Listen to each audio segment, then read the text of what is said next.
వర్గీకరణ అంశాన్ని మళ్ళీ తెర మీద ప్రవేశపెట్టేటటువంటి పరిస్థితిని ఈరోజు తీసుకొస్తున్నారు. ఇది ఏమాత్రం కూడా మాల సోదరులందరూ కూడా సహించరనేటువంటి విషయం.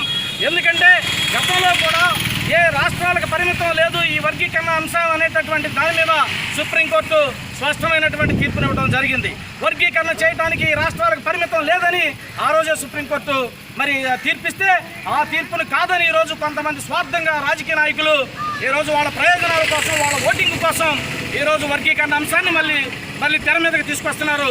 ఇలాంటి అంశానికి మేము స్వస్తి పెట్టడానికి రాష్ట్రంలో ఉన్నటువంటి మాల సోదరులందరూ కూడా కలిసికట్టుగా సమిష్టిగా ఈ కార్యక్రమాన్ని విజయవంతం చేకూర్చడానికి మేమందరం కూడా కంకణబద్దులై పనిచేస్తాం.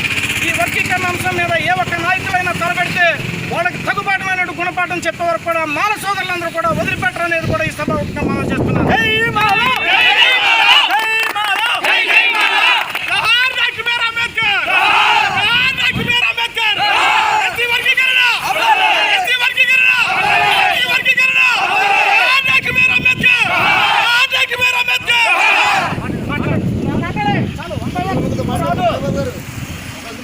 అంతే. సుప్రీంకోర్టు ఇచ్చిన తీర్పును కూడా వెనకనెట్టి వర్గీకరణ చేయాలని వాళ్ళ రాజకీయ లబ్ధి కోసం ఎవరైతే ప్రయత్నాలు చేస్తున్నారో, గతంలో రాష్ట్రాన్ని ఎడదీసి కాంగ్రెస్ పార్టీ ఎన్ని ఇబ్బందులు పడిందో, మరి ఇదే రకంగా వర్గీకరణ చేస్తే మటుకి రానున్న ఈ ప్రభుత్వాలన్నింటినీ కూడా మాలలందరూ కూడా మంచి గుణపాఠం చెప్పగలరు.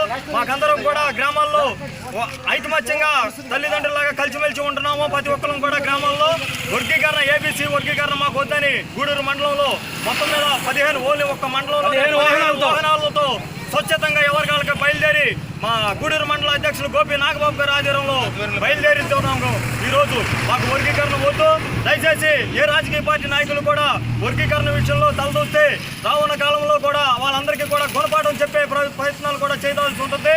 మా యందు దయించి వర్గీకరణ మటుకు ఎట్టి పరిస్థితుల్లో చేయొద్దని మీ అందరికీ మనం చేసుకుంటూ చలో అమరావతికి బయలుదేరుతున్నాం. జై మాల.